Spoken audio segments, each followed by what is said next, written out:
Gardening in the Territory in July, it's the perfect time of year to do it. The weather is beautiful, the sun's out, it's the greatest time to get into the garden. So here are some ideas on what to do in your garden this July in the Territory.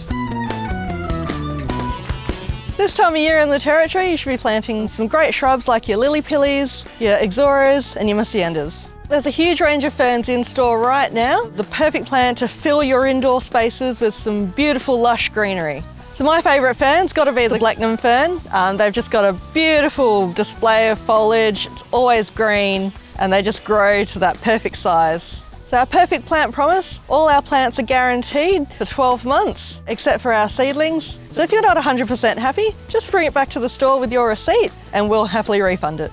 So now's the perfect time to be getting in that veggie garden, your Asian greens, all your herbs, basil, and get your corn in now. So it's a great time to be putting in your cherry tomatoes as well. Everyone loves your homegrown tomatoes, whether it's for salad or for sauce.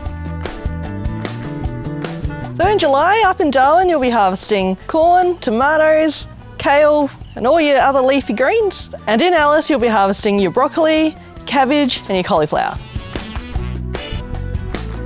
So there's plenty to do in the garden in July. It's a great time to top dress your lawn. There are a few different product options for this in store, and we can help you pick the right one for your backyard. Keep an eye on watering. Doesn't matter if you're in Darwin or Alice, the garden needs a sprinkle every couple of days. Prune bromeliads if they need it, and remove any dead leaves. So a good tip with bromeliads is to tear the leaf in half and just pull it away from the base. And remember to check all your plants regularly for pests. There's plenty of jobs for you to do to keep your garden looking fantastic. And don't forget, if you've got any questions, come visit us down at your local Bunnings and talk to your garden expert.